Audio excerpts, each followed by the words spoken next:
টানা দ্বিতীয়বারের মতো বিগ ব্যাশে দল পেলেন বাংলাদেশের লেগ স্পিনার রিশাদ হোসেন। গতবারের মতো এবারও তাকে দলে ভিড়িয়েছে হোবার্ট হারিকেন্স।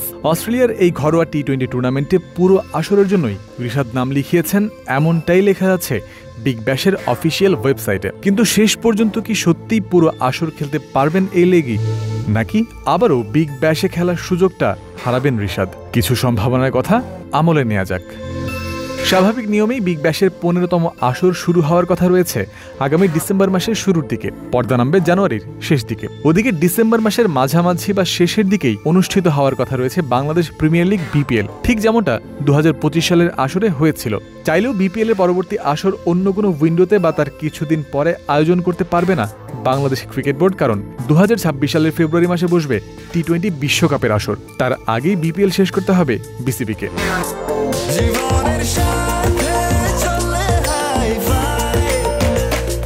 স্বাস্থ্যকর অল টাইম হানিকম, সব সময় অল টাইম হেলদি লাইফ। সঙ্গত কারণেই তাই বিগ ব্যাশ শুরু হওয়ার কিছুদিনের মধ্যেই শুরু হয়ে যাওয়ার কথা বাংলাদেশ প্রিমিয়ার লিগও। তাই আরও একবার রিশাদ পড়ে যেতে পারেন গ্যাড়াকলে। বিগ ব্যাশ নাকি বিপিএল কোনটায় খেলবেন এমন সাংঘর্ষিক অবস্থাও তৈরি হতে পারে, ঠিক যেমনটা হয়েছিল 2025 সাল শুরুর কিছুদিন আগেই। 2024 সালের শেষের দিকে ওয়েস্ট ইন্ডিজ সফর ও বিপিএল এর মাঝে মাত্র 9 দিনের জন্য রিশাদকে বিগ ব্যাশ খেলার এনওসি দিয়েছিল বিসিবি। পরে তার বিপিএল দল ফরচুন বরিশাল জানিয়েছিল তার ছাড়পত্রের মেয়াদ আরও কিছুদিন বাড়লেও বাড়তে পারে। তবে নানা ঘটনা প্রবাহে রিশাদ শেষমেশ যেতে পারেননি বিগ ব্যাশে। হোবার্টও বাধ্য হয়ে খুঁজে নিয়েছিল রিশাদের বদলি।